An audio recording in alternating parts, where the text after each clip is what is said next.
श्री कृष्ण चरितामृतम भाग 2। नंद यशोदा। तात विदुर जी।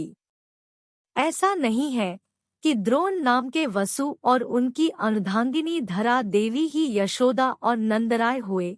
ये तो अनादिकाल के माता पिता है, कन्हैया के गोलोक से ही उतरे हैं ये, और वापस गोलोक में ही जाएंगे। पर द्रोण वसु और धरा देवी का अंश भी समाहित हो गया था नंद और यशोदा में।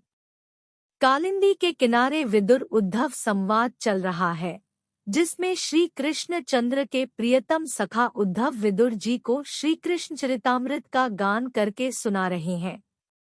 यहाँ समय का कोई बंधन नहीं है, ये कथा कब तक चलेगी कोई पता नहीं है। दोनों ही श्री कृष्ण के प्रिय हैं, इनको मात्र श्री कृष्ण ही प्रिय हैं। दोनों भाव रस में डूबे देहातीत हो उठे थे। मथुरा मंडल के एक राजा और थे, राजा देवमीर। वृष्णिवंशीय है, ये बड़े प्रतापी राजा है।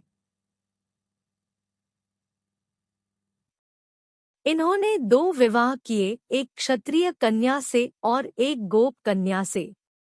क्षत्रिय कन्या से इनके पुत्र हुए शूरसेन, जिनके पुत्र थे वसुदेव जी, और वसुदेव जी के यहाँ ही भगवान वासुदेव का अवतार हुआ था। इधर गोप कन्या से जो बालक जन्मे उनका नाम हुआ पर्जन्य। पर्जन्य युवावस्था को प्राप्त हुए तो उन्होंने वरीयसी नामक अत्यंत सुंदर एक गोप कन्या थी, उनके साथ विवाह किया। राजा देवमीर ने तभी मथुरा यमुना के उस पार महावन में संपूर्ण गौ धन के साथ महावन की अपार भू संपदा पर्जन्य को दे दी थी। तब से ये लोग मथुरा छोड़कर महावन आकर रहने लगे, यही गोकुल है। विवाह हो जाने के बाद पर्जन्य जी के 11 संतान हुए। 9 पुत्र थे और 2 कन्याएं। इनके 9 पुत्रों में सबसे छोटे थे नंद जी। नंदा और सुनंदा ये 2 पुत्री भी जन्मी थी इनकी। हे तात, अस्तित्व की लीला को कौन समझ पाता है। जब सबसे छोटे पर्जन्य नंदन नंद जी का जन्म हुआ था, उस समय प्रकृति आनंदित हो उठी थी। भूमि ने मानो अपने रत्नागार खोल दिए थे। गोप कुमार जब जब जहाँ भी ब्रिज में भूमि खोदते, उन्हें नाना प्रकार के रत्न ही प्राप्त होते। वृक्षों में फल लगे रहते, अन्न की उपज कई गुना बढ़ गई थी। ये चमत्कार सबसे छोटे पुत्र नंद जी के जन्म से ही प्रारंभ हो गया था। आनंद में मूर्ति थे नंद जी, धीरे धीरे बड़े होने लगे। हर समय इनके मुखमंडल में प्रसन्नता ही सबने देखी थी। इन्हीं के समय में ही महर्षि शांडिल्य ने आकर स्वयं कहा था कि मैं आपका कुल पुरोहित बनना चाहता हूँ। सहर्ष आनंद से पर्जन्य जी ने स्वीकार कर लिया और अपने समस्त पुत्रों को महर्षि के चरणों में रख दिया था। शांत गंभीर थे नंद जी। छोटा बालक कुछ चंचल होता है, पर इनमें गंभीरता के और आनंद के अद्भुत गुण थे। बड़े बड़े गोप कुमारों की समस्याएं ये चुटकी में ही समाधान कर देते थे। इस बात से पर्जन्य जी बड़े प्रसन्न रहने लगे अपने छोटे पुत्र नंद जी से। महराना ब्रिज का ही एक गांव, इस गांव के मुखिया थे सुमुख नामक गोप। इनकी पत्नी बड़ी धर्मशीला थी, पाटला नाम था उनका। भगवान श्री विष्णु की आराधना करके उन्होंने पुत्री की कामना की थी, क्योंकि पुत्र थे उनके। हे तात विदुर जी, स्वप्न में सुमुख गोप से भगवान ने पूछा था कि आप पुत्री की कामना क्यों करते हैं। आपके 2 पुत्र तो हैं ही।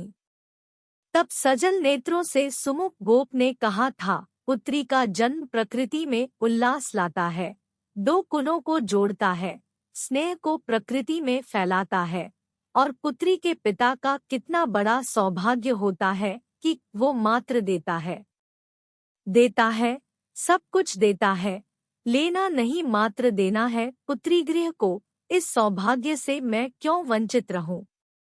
हे तात विदुर जी, भगवान नारायण भी बड़े प्रसन्न हुए थे सुमुख गोप की बातें सुनकर, और कहते हैं, उसके कुछ दिनों बाद ही पाटला देवी के कुक्षी में यशोदा आ गई, और वो समय भी सन्निकट आया।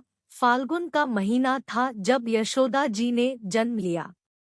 उनके समान कौन सुंदर था ब्रिज मंडल में, तीखे नयन, गौर वर्ण, इतनी सुंदर थी कि अप्सरा भी लजा जाती थी यशोदा जी को देखकर।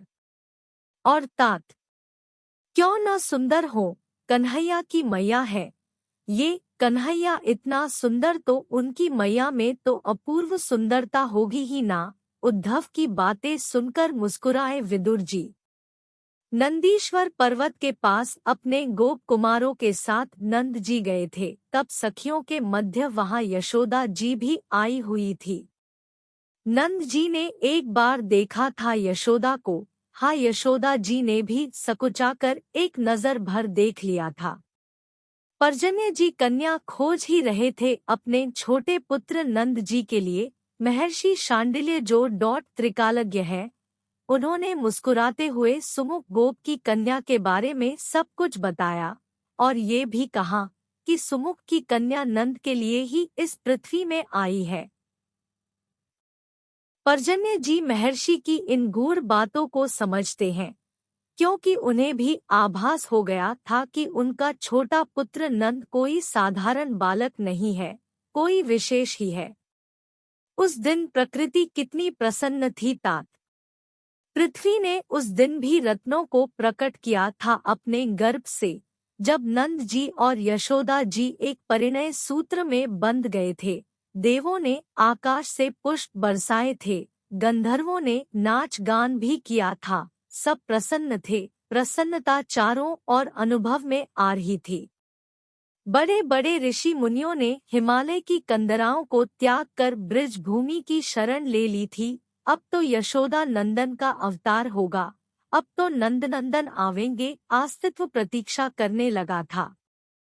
और उसी समय पर्जन्य जी ने अपने छोटे पुत्र नंद जी को अपना मुखिया घोषित कर दिया। यशोदा जी को सब बड़े आदर से ब्रजरानी कहने लगे थे, कोई कोई ब्रजेश्वरी कहते। ब्रजेश्वर, ब्रजेश नंद जी के लिए संबोधन हो गया था। जब कोई ये सब संबोधन करता तो ये दाम्पत्य संकोच से धरती की ओर ही देखते रहते। अपनी गद्दी देकर पर्जन्य जी चले गए भजन करने बद्रीनाथ। तात विदुर जी। अब सबको इंतजार था कि कन्हैया आवेंगे।